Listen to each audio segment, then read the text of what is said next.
Hello and happy Thursday, everyone. It's going to be the first happy Thursday in a while because we are doing a rundown of Dev Diary 103 for Victoria 3. It's been a hot minute since we've gotten one of these, and this is going to be an incredibly short Dev Diary. It's going to be the shortest one we've seen in a while, which is great because they are fixing they are going to be working on for 1.6, exactly what I want them to be working on, and so I'm delighted to hear the news. So, hello everyone, Happy New Year, and welcome back with another Victoria 3 Dev Diary. Hello! The first of many for 2024. Woohoo! Today we will be doing a very short Dev Diary with, okay, the Dev Diary's over, guys. Let's go. Okay. With the first look at the free patch 1.6, which we mentioned in Dev Diary 102, will be a standalone update, meaning this is not going to be the Spheres of Influence DLC update that's next up on the release schedule. 1.6 is going to be a smaller update that focuses entirely on game polish, meaning bug fixes, performance works, and AI improvements, which I don't think there's anything I could possibly want more than this, except for maybe the migration change. 1.5 has been every single iteration of 1.5 from 1.5 to 1.5.12, which is the current iteration, has problems. 1.5.12 has a semi-game-breaking bug in that, if the private queue pays for anything, they get maximum control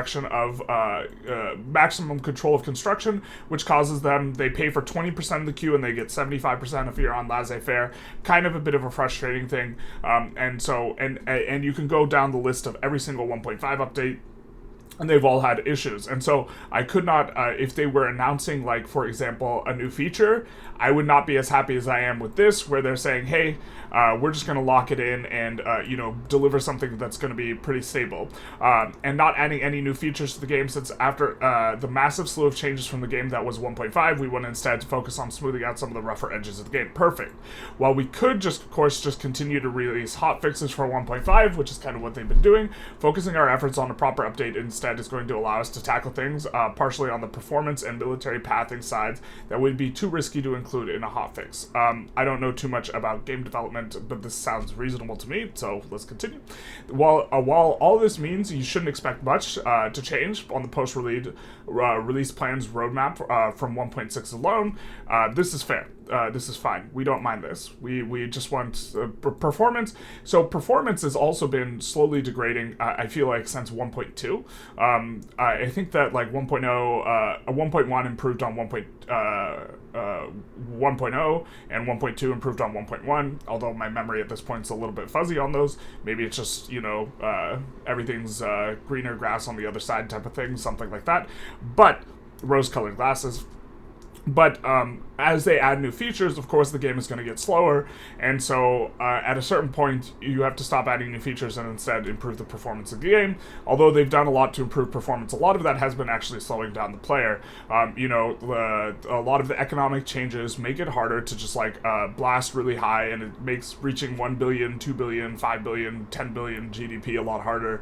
And I'm fine with this. It's not a big deal. It just means you have to change your expectations regarding where you're going to get in a run, and then it's fine that it's just slower.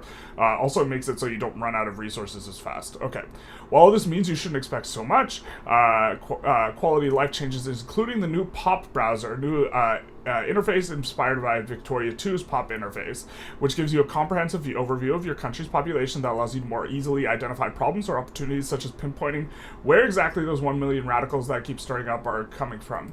And so we see here, this is probably the biggest thing that we are going to get from this, is this massive POP browser thing, where you can it seems that you can sort by profession or by location or by culture, discrimination, employment, incorporation, all of this. It does seem like you can use this to sort at a very, very fine level, which I don't have an exact strategy right now what this is going to mean, other than you're probably going to very aggressively, for example, if someone's unemployed and they're accepted as a POP, almost certainly that's exactly where you want to build. And so, stuff like this, there might be new strategies revolving around, using this UI for identifying particularly where we should build, particularly locating peasants and also unemployed. Unemployed POPs are the very most important to employ up because they have a huge malice to, it's either POP growth or mortality. I think they have 20% malice to POP growth. But The pop browser is one of a few other UX improvements coming to the update, but we will elaborate more on the other challenges in our next dev diary, our next Happy Thursday in 2 weeks, although we'll probably be back in 1 week talking about Millennium, going through the specifics of the UI UX changes. See you then. And that's the dev diary. That's it. But bam. Wasn't that short? Wham bam, thank you ma'am, smell you later.